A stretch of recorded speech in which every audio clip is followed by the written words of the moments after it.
Bismillahirrahmanirrahim. Assalamu alaikum dear students. Today we are going to study the grammar focus. Grammar focus में हम पहले पढ़ेंगे personal pronouns. What is personal pronouns? Personal pronoun indicating possession. A pronoun indicating possession is a personal pronoun. For example, mine, yours, hers, theirs. जो आपकी मलकियत को ownership को ज़ाहिर करेगा इसे हम पर्सनल प्रोनाउन कहते हैं. जैसे माइन मेरा, योर्स आपका, हर्स उसका, देयर्स उनका. जो आपके ऑनरशिप को मतलब जो आपकी मलकियत को ज़ाहिर करे उसे हम पोजेशन बोलते हैं, पर्सनल प्रोनाउन बोलते हैं. अब हम इसकी एक्सरसाइज की तरफ आते हैं. Read the examples given below. This pen is mine but you can keep it. ये पेन मेरा है लेकिन आप इसे रख सकते हैं. इसमें मलकियत क्या हो रही है, पोजेशन क्या यूज़ हो रहा है, माइन. माइन को आप अंडरलाइन करेंगे. This cat is mine not yours. ये बिल्ली मेरी है आपकी नहीं है. तो इसमें हम दो पोजेशंस यूज़ हो रहे हैं, माइन एंड योर्स. इसी तरह नेक्स्ट पेज पे आ जाए. The chair next to the window is his. तो इसमें कौन सा पोजेशन यूज हो रहा है, his. It was his mistake not hers. Next, the bee is in his hive. The house on the corner is ours. This house is theirs. And its paint is peeling. इनको आपने underline कर लेना है, possessions जो हैं इसमें. Next आ जाएं इसकी पार्ट सेकंड की तरफ. Complete each sentence using the correct possessive pronouns for the word in bold.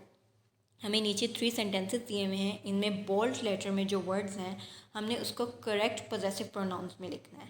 First one is this is my bicycle. My के लिए हम क्या यूज़ करते हैं, माइन. तो हम क्या लिखेंगे, it is mine. Next, give this book to Ayesha. अब आयशा के लिए हम क्या यूज़ करेंगे, her. It is hers. They can choose any food to eat. They के लिए देयर यूज़ होता है. The choice is theirs. Next हमारा आ जाता है आर्टिकल है a और n with mute consonant letters. तो read me में क्या है, some words have initial consonants which are not pronounced like k in the knife and w in wrap.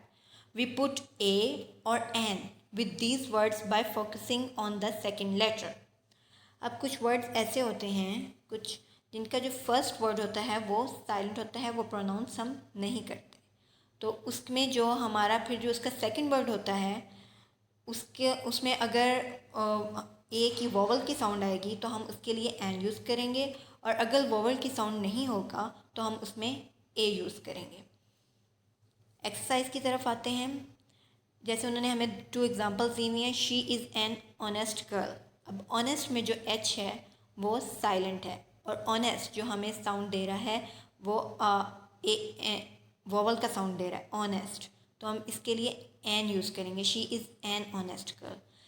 They will complete their work in an hour. अब our में जो है H silent है और ये भी हमें वोवल का साउंड दे रहा है, तो ये इसमें हम क्या यूज़ करेंगे, एन यूज़ करेंगे. यूज़ द आर्टिकल ए और an for the word given below. First one is honest man. Honest man हमें किसका साउंड आ रहा है, वोवल का साउंड आ रहा है, ऑनेस्ट मैन. तो हम एन यूज़ करेंगे, an honest man. Wrong deed, a wrong deed. नी, आनी. एन और आनो.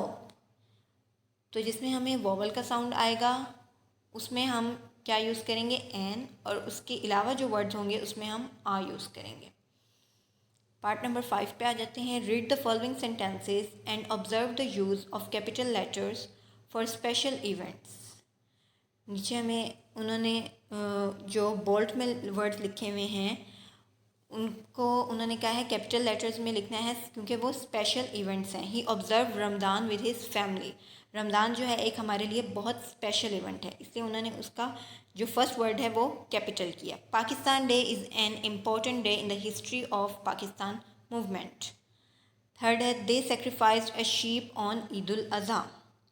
ठीक है, उम्मीद है आप लोगों को समझ आ गई होगी. Thank you. अल्लाह हाफ़िज़.